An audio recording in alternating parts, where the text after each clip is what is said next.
Bonjour, bonsoir, nous sommes le dimanche 18 janvier et je voulais à mon tour, comme beaucoup d'autres avant moi, bien tâcher de réfléchir avec un petit ours devant vos yeux, un petit ours, sur bien le sujet qui nous préoccupe, sur ce qui s'est passé en France les 7 et 11 janvier 2015.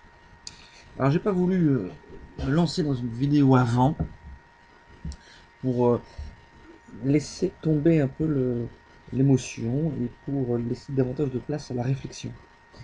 Parce que réagir sous le coup de l'émotion, eh bien, peut être entraîné à des actes irrationnels, à dire des sottises, euh, ce qui n'empêche pas d'ailleurs parfois de dire des sottises après avoir réfléchi. Et d'ailleurs, bon, ça pose pas mal de questions, tout cela. Alors, donc, tout le monde est au courant de ce séisme qui s'est produit en France dans la matinée du 7 janvier 2015 à Paris, avec donc l'assassinat, l'exécution de 12 personnes dans la rédaction du journal satirique Charlie Hebdo. Alors, il se trouve que j'étais à Paris ce jour-là, et donc j'ai appris ça, ça m'a fait un choc, un choc assez violent, et en même temps un sentiment de colère, de dégoût, et puis quand même une énorme incompréhension. Vous savez, le fameux qu'est-ce qui se passe. Qu'est-ce qui se passe, comme tant cité Alain Finkielkraut. Qu'est-ce qui se passe? Donc voilà qu'on a tué des gens dans la rédaction de leur journal. Et on nous dit à cause de caricatures de Mahomet, le prophète de l'islam Mahomet. D'accord. Alors je ne suis pas abonné à Charlie Hebdo, je ne sais pas si j'en ai jamais tenu un entier entre les mains. J'ai vu passer ici ou là un certain nombre de unes sur internet ou à la télévision, et j'ai pu en voir, il me semble, dans des bureaux de tabac ou des magasins de presse. Mais voilà, ma connaissance de Charlie Hebdo était assez limitée jusqu'à ce jour-là. Euh, mais dans l'actualité, je n'avais pas entendu dire que récemment, il avait été question de, de caricature de Mahomet. Ça veut dire que c'était pas une réaction à chaud face à des événements récents, mais quelque chose de préparé, d'organisé depuis plus longtemps. Et comme les garçons qui ont agi ainsi ont prétendu avoir vengé le prophète Mahomet, en tant que eux-mêmes mahométans, donc adeptes de la religion musulmane, eh bien, il devait y avoir un lien, un rapport entre les deux faits. Comme Michel Onfray, parce que je l'ai entendu parler, qui lui aussi a tâché de réfléchir, tout à son honneur, parce que ce n'est pas le cas de tous ceux qui s'expriment sur cette question, eh bien, on est sidéré du discours qui n'essaye pas d'analyser, qui n'essaye pas de comprendre, qui n'essaye pas de poser les choses. Et on a eu une soupe, un flot continuel euh, d'émotions pour nous saturer, d'émotions pour nous empêcher de penser réellement, pour éviter ce que redoutaient absolument les médias et les politiques, ce qui finalement risque de provoquer à terme le fameux amalgame. Amalgamer quoi à quoi?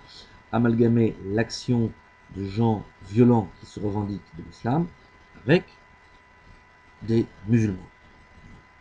C'est cet amalgame-là qu'il ne fallait surtout pas faire. Et comme souvent dans ce genre d'affaires, c'est le il faut ou il ne faut pas. Eh bien, quand j'entends un politique, quand j'entends un journaliste me dire il faut ou il ne faut pas, tout de suite, mes oreilles se dressent. Je me dis, attention, qu'est-ce qu'il y a derrière? Qu'est-ce que ça veut dire? On n'a pas toujours les réponses, on n'a pas toujours toutes les pistes, mais on peut creuser, on peut essayer quand même de prendre un peu de distance. C'est important d'essayer de prendre un peu de hauteur par rapport à tout ça. Alors, c'est difficile de comprendre, parce qu'on ne sait pas jusqu'où va le degré de perversité de l'humanité. Si des hommes, deux frères en l'occurrence, ont été capables de rentrer dans un immeuble avec des armes, d'abattre de sang-froid une douzaine de personnes, 12 personnes, d'en blesser d'autres, simplement pour des histoires de dessin.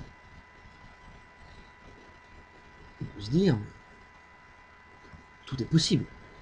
Tout est possible. On a vu, on voit régulièrement ce qu'on appelle des faits divers. Faits divers. Il y a des gens qui sont tués pour une cigarette, des gens qui sont tués pour un regard mal placé, des gens qui sont tués pour une plaisanterie mal comprise. Et la perversité, elle est, à mon sens, pas du même ordre, parce qu'ils n'agissent pas directement avec des armes braquées sur des gens dont ils ont les cadavres à portée de main. Mais nos politiques et nos médias eux-mêmes sont gravement responsables d'un certain nombre de morts aussi. Et on va le voir, on commence à le voir aujourd'hui avec les manifestations anti-Charlie Hebdo dans différents pays musulmans du monde. Et là, pour le coup, l'amalgame, il est absolument inouï. Nous avons vu au Niger, c'est le dernier cas, donc des gens, des Nigériens, parce que c'est le Niger, les Nigériens, s'en prendre à des églises chrétiennes au Niger et à tuer des gens. Des gens qui sont morts. Je n'ai pas à ce jour le compte de demain, mais des gens qui sont morts à cause de l'histoire de Charlie Hebdo.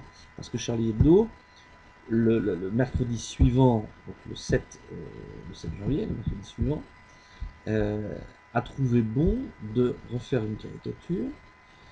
Vous vous souvenez peut-être, donc c'était le mercredi 14 janvier.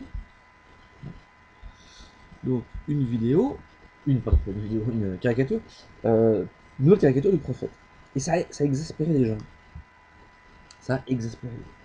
Au point qu'ils ont mis le feu à des églises et qu'ils ont tué des gens. Mais quel rapport entre des églises chrétiennes, catholiques ou protestantes, je ne sais pas le détail, au Niger et Charlie Hebdo? Il ne me semble pas que Charlie Hebdo soit un bulletin paroissial ou soit l'organe de presse de la conférence des évêques de France. C'est un journal anticlérical.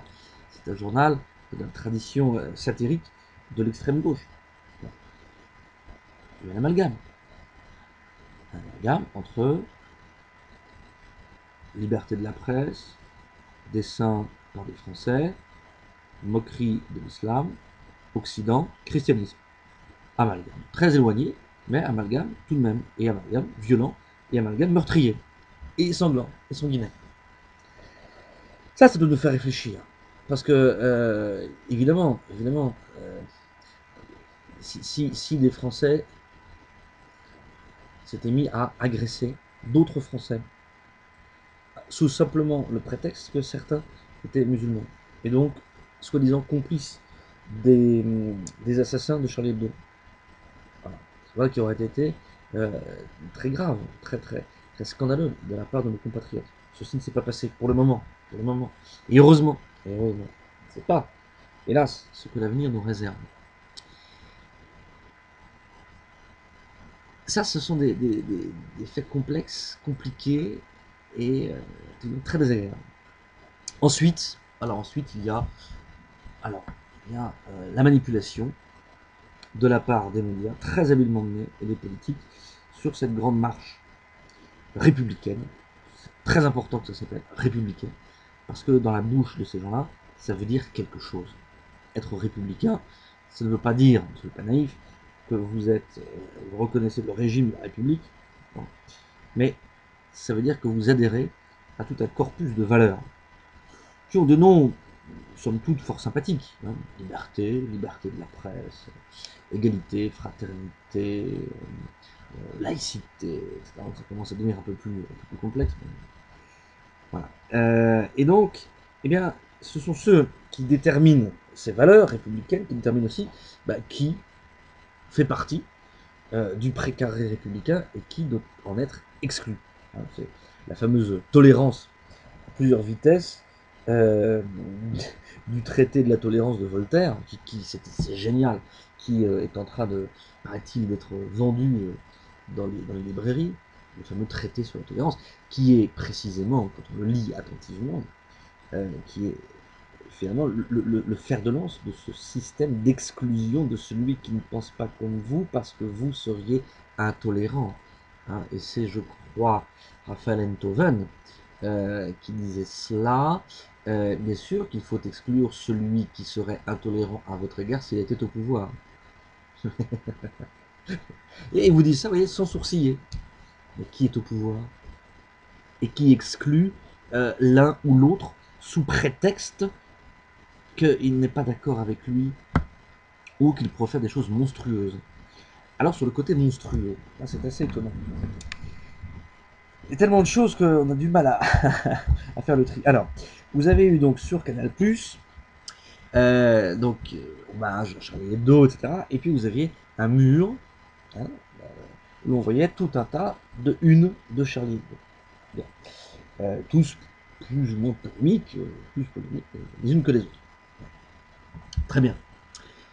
Et, manque de bol, il y avait une parodie de une de Charlie Hebdo qui s'appelait Shoah Hebdo, où on se moquait, je vous le dessin, d'un rabbin juif, apparemment, qui négociait sur le nombre de victimes de la Shoah. Et s'étant fait avoir, donc en ayant mis sur le même plan, parce que l'imitation devait être assez bonne, les unes de Charlie Hebdo, très satirique, et une une d'une parodie de Charlie Hebdo, le présentateur s'est excusé pour cette une. Je crois que c'était monstrueuse ou immonde, je sais pas. Pourquoi? C'est là qu'il y a un gros mystère.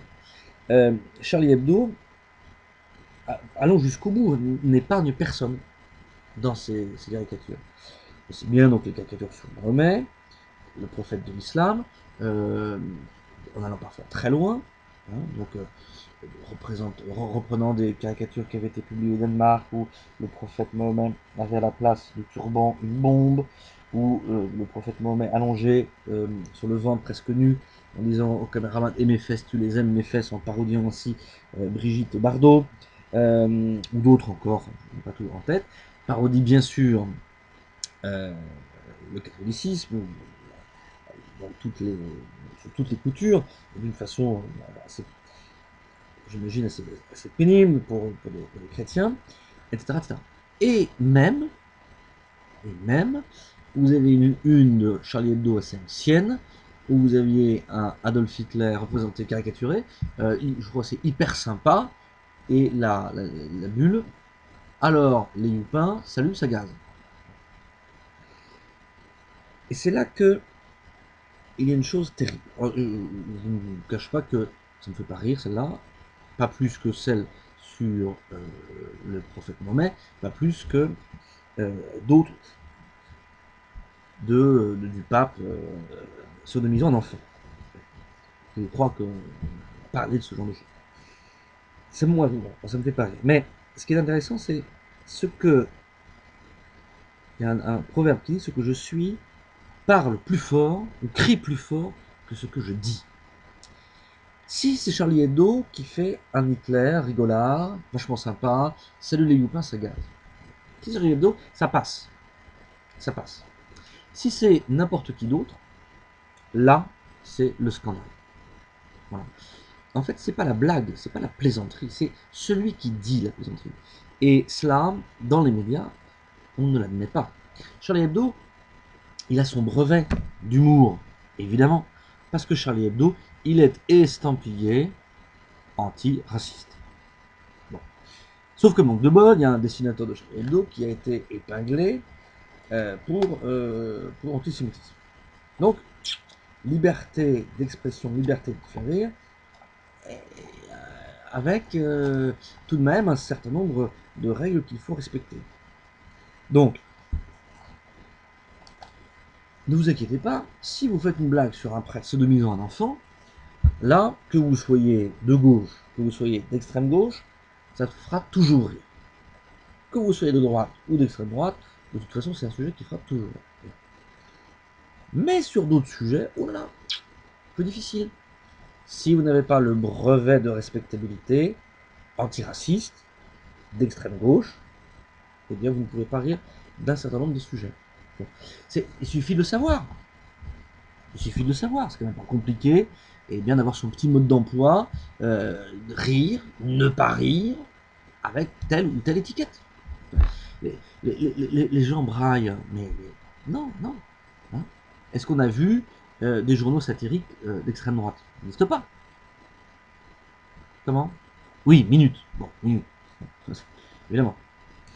Évidemment, si Minute fait une couverture où on représenterait, mettons, Madame Taubira, en disant un truc comme, je sais pas moi, maligne comme un singe, Taubira retrouve la banane.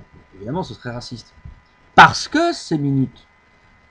Mais si c'est Charlie Hebdo qui représente Madame Taubira sous les traits d'un singe, ça n'est pas raciste. Parce que c'est d'extrême gauche antiraciste. Évidemment. Évidemment. Si vous avez Dieudonné Mbalambala représenté avec une quenelle dans le trou de balle, ça ne peut pas être raciste, puisqu'ils sont d'extrême gauche antiracistes. Vous voyez, je veux pousser ainsi le raisonnement jusqu'à l'absurde, dans cette idée que il n'y a pas du tout de justice, il n'y a pas du tout d'honnêteté intellectuelle, il n'y a pas du tout de sens de la mesure. Tout est faussé. Tout est faussé dans ce système que nous avons. Pardon, mais Charlie Hebdo et tellement d'autres organes de presse d'extrême gauche sont soutenus par le pouvoir, sont financés. Mais pourquoi? Pourquoi? Ils ont une utilité, ces gens-là. Ils ont une utilité. C'est pas pour rien si ils se revendiquent de Voltaire, n'est-ce pas? Voltaire qui s'est tellement moqué avec des armes de la satire et avec beaucoup d'esprit, hein, notamment du christianisme. Tous ces gens-là se revendiquent de Voltaire parce que c'est commode, parce que c'est habile, parce que Voltaire, eh bien, ça fait bien. Ça fait bien d'être du côté de Voltaire. La France de Voltaire. Mais excusez-moi, mais heureusement que la France n'est pas que Voltaire.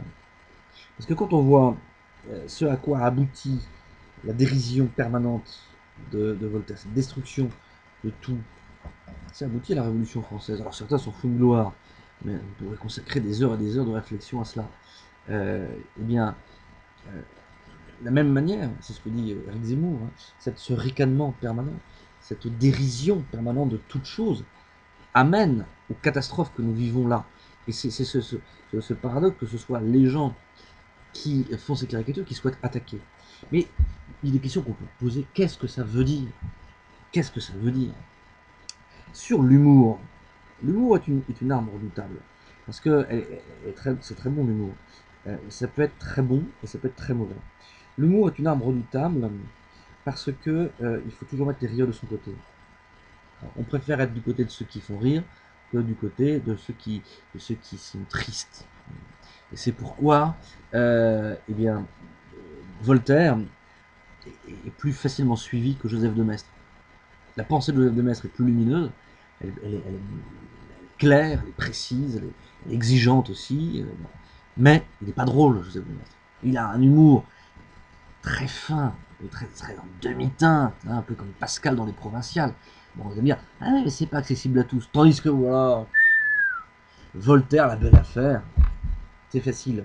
Oui, c'est de l'humour facile, mais pas forcément pour des lecteurs d'aujourd'hui. Mais voilà, Charlie Hebdo, c'est du rire facile. Mais attention, est-ce que c'est ça l'humour? Il y a, alors, très important, c'est que l'humour, pour porter véritablement des fruits, il faut qu'il soit bienveillant. Il faut que on vous mette vos défauts, vos ridicules, vos caractères sous les yeux, mais pour vous faire changer, mais avec un regard bienveillant. C'est par exemple tout le cas des comédies de Molière. Personne n'est aussi ridicule qu'un bourgeois gentilhomme réel ou que l'avare, évidemment. Et il vous le met en scène, il vous le montre tellement ridicule que ça vous fait réfléchir sur votre snobisme, sur votre, votre, votre, votre vanité, sur votre avarice, etc. Sur votre féminisme exacerbé quand vous regardez les précieuses ridicules. Ça, c'est intéressant. Mais il y a une grande bienveillance chez Molière. C'est pour ça que ces pièces sont des grandes pièces classiques et qui font toujours rire aujourd'hui. C'est ça, le véritable humour. Il y a un humour qui n'est compris que par ceux avec qui on partage quelque chose. L'humour juif, par exemple. L'humour juif, très corrosif, et très drôle, mais les juifs se moquent des juifs. Avec cet humour juif, ils se moquent entre eux, de leurs propres défauts dont ils ont conscience. Et en ce sens, c'est sain. C'est sain. De la même manière qu'il existe un certain humour ecclésiastique. Entre prêtres, des plaisanteries, des blagues qui leur appartiennent à eux. Que si vous les racontez en dehors de ce type de cercle, ça ne fait pas rire. Ça ne fait pas rire. Et ce que l'on constate dans Charlie Hebdo, c'est qu'eux-mêmes ne rient pas d'eux-mêmes. Ils ne rient pas d'eux-mêmes. Jamais ils ne rient des marxistes, de l'extrême gauche. Jamais ils ne rient des communistes. Jamais ils ne rient des francs-maçons. Jamais ils ne rient de la République. Jamais ils ne rient de tout. Jamais. Peut-être que je me trompe parce que je l'ai avoué, je ne lis pas Charlie Hebdo, mais si on trouve un démenti là-dessus, je serais plutôt preneur de voir ça. Non, il rit aux dépens d'autrui. Il rit aux dépens de celui qui n'est pas eux. Il rit aux dépens du catholique, aux dépens du juif, parfois, aux dépens du musulman. Aux dépens de celui qu'ils appellent le beauf. Et là, pour le coup, on a le rire qui est violent. Parce que ce n'est pas un rire, un humour bienveillant qui vise à corriger, c'est un rire qui veut donner la leçon et qui montre que celui qui veut faire rire par là vous est supérieur et que vous n'êtes qu'un abruti, notamment par exemple si vous adhérez à telle religion ou telle famille de pensée. Là, voilà, là on est dans quelque chose d'agressif. Alors la liberté d'expression, parlons-en. Oui, bien sûr, liberté d'opinion, liberté d'expression, les deux doivent être distingués, mais liberté d'expression totale et sur tous les sujets. Si, vous savez, au fond, qu'un dessinateur dessine des choses le pape en train de sodomiser un enfant, ben, ça ne me plaît pas. Je ne vais pas acheter le journal. Et j'ai de la peine pour celui qui dessine ce genre de choses, parce que je trouve que ça ne le grandit pas. Ça ne donne pas de lui l'image de quelqu'un d'un peu élevé, d'un peu... Bon, non, c'est faire appel aux instincts les plus vils, la moquerie la plus facile, la plus sale. Tellement facile, tellement facile.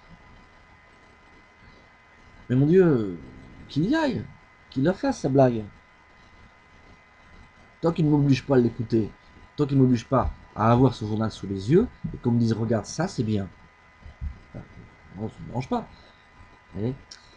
Mais cela est vrai, mais il faut que n'importe qui puisse exprimer, comme il l'entend, ce qu'il a envie de dire. Est-ce que l'on peut rire de tout? Techniquement, oui. Techniquement, en effet, oui. On peut rire de tout, n'importe. Parce que le rire, c'est un phénomène de défense. Devant une situation incongrue, eh bien, on ne comprend pas ce qui se passe, donc l'esprit comble ce vide, c'est ce que explique Bergson dans son traité sur le rire, la mécanique plaquée sur le vivant, et donc on rit. Vous voyez une vieille dame qui marche dans la rue, qui glisse sur une peau de banane, et on retrouve les quatre fers en l'air, et on rit. C'est horrible parce que peut-être que ça fait mal, cette vieille dame. Vous voyez, mais la situation est tellement incongrue que notre réaction de défense devant cette incongruité, c'est le rire. Bon. Mais on vous dit des horreurs, de l'humour noir, par exemple, l'humour noir, hein, rire avec la mort, rire avec des sujets qui normalement ne devraient pas porter à rire. C'est possible. Il n'y a pas de sujet qui ne puisse pas techniquement être un sujet de rire. Mais s'il y a une censure qui est exercée et que cette censure sur le rire vient de l'État, eh bien là, il y a quelque chose qui n'est pas ajusté. La censure, elle doit venir de soi-même, de ne pas vouloir blesser autrui par des choses qui peuvent faire mal. Voilà. Hein. Imaginons, je sais pas, allez, soyons fous, je dessine très clairement une Marianne, symbole de la République française, sous les traits d'une femme très vulgaire, d'une prostituée qui se vendrait au plus offrant, etc., parmi différents hommes politiques. Eh bien, un républicain convaincu, comme il peut y en avoir en France, pourrait trouver ça choquant. Est-ce qu'il rirait, lui? Non, c'est pas drôle. La République, quand même, quand même, quand même, quand même. Et pourtant, pourquoi pas?